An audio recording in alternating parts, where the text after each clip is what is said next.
Bismillahirrahmanirrahim. Assalamualaikum warahmatullahi wabarakatuh. Alhamdulillahirrahmanirrahim. Puji syukur kita panjatkan kepada Allah Subhanahu wa Ta'ala, anugerah berkat limpahan rahmat hidayah, taufik, beribu nikmat, kita semua masih bisa memberikan nikmat iman dan Islam hingga saat ini. Salat dan salam semoga tetap tercurah limpahkan kepada suri tauladan kita yaitu Habibana Maulana Muhammad SAW, sahabat keluarganya, para sahabatnya, dan semoga kepada kita selama umatnya hingga hari kiamat. Baik, di sini saya Adi Saputra ingin menyampaikan mengenai tugas dari mata kuliah pengantar pembelajaran bahasa asing. Kita awali dengan sama-sama baca basmalah Bismillahirrahmanirrahim. Ya baik, di sini kita akan memulai dari pengertian bahasa ibu. Sebagaimana kita ketahui, bahasa ibu yaitu akan selalu berhubungan dengan suku atau etnis dari nama individu itu berasal. Kalau misalkan kita berasal dari negara atau wilayah A, maka ibu kita dari daerah tersebut, seperti itu. Karena bagaimanapun ibu adalah orang yang paling pertama kali mengajarkan kita berbahasa, seperti itu. Dan juga bahasa ibu ini tergantung dari lingkungan sosial tempat dimanapun kita berada, ya seperti itu. Dan selanjutnya kita beranjak ke bahasa kedua. Bahasa kedua ini hampir mendekati dengan bahasa ibu, tapi bukan bahasa ibu. Yang mana bahasa kedua ini sering dipergunakan di lingkungan sekitar ataupun di wilayah di mana kita berkecimpung ataupun bergaul di lingkungan tersebut.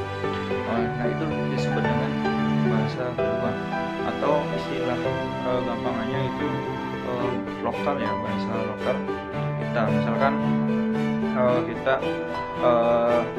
terbawa pengaruh teman bermain, bergaul, dan lain sebagainya, maka itu akan menjadi bahasa kedua kita, bahasa ibu, seperti itu. Dan selanjutnya ada mengenai bahasa nasional.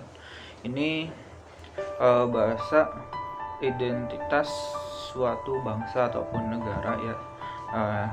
Sepertinya kita berada di Indonesia, berarti bahasa nasional kita adalah bahasa Indonesia, seperti itu. Dan bahasa yang pertama di suatu wilayah tersebut dan resmi, ya, diakui oleh negara, seperti itu. Nah, itu disebut dengan bahasa nasional. Adapun setiap negara, wilayah tertentu mempunyai bahasa nasional sendiri. Seperti Arab Saudi, itu ada bahasa Arab, memakai bahasa Arab. Dan bahasa asing di sini hampir mendekati dengan bahasa nasional, ya. Tapi bahasa asing di sini yaitu digunakan di wilayah tertentu saja. Misalkan kita berasal dari negara Indonesia, tapi kita tinggal di Timur Tengah ataupun di daerah Asia lainnya, kita tidak bisa menggunakan bahasa kita ataupun bahasa ibu maupun bahasa negara kita. Maka kita ketika berada di sana, kita dianggapnya orang asing, Bang.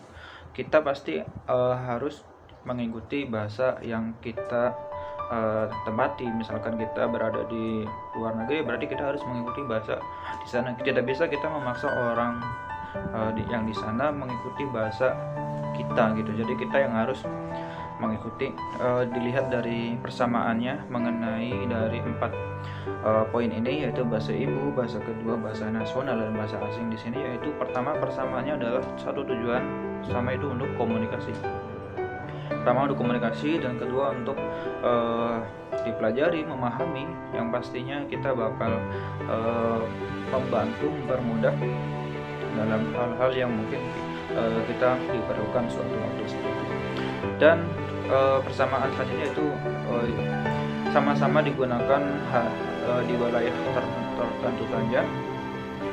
Dan persamaan selanjutnya itu untuk alternatif suatu bangsa dan kedudukannya sama-sama diperlukan, ya, seperti itu. Kita juga tetap harus menyeimbangkan antara kebutuhan dalam berbahasa. Hubungannya dengan bahasa Arab bagi pelajar di Indonesia, ya, diantaranya adalah yang pertama, pelajar bahasa Indonesia di sini bahasa Arab itu dipelajari hanya sebatas untuk pengetahuan bukan untuk kecakapan dalam berbahasa sehari-hari, melainkan untuk pengetahuan di sekolah yang diterapkan di pembelajaran bahasa Arab ini dilaksanakan ada di tingkat SD, SMP, SMA ataupun madrasah MI aliyah.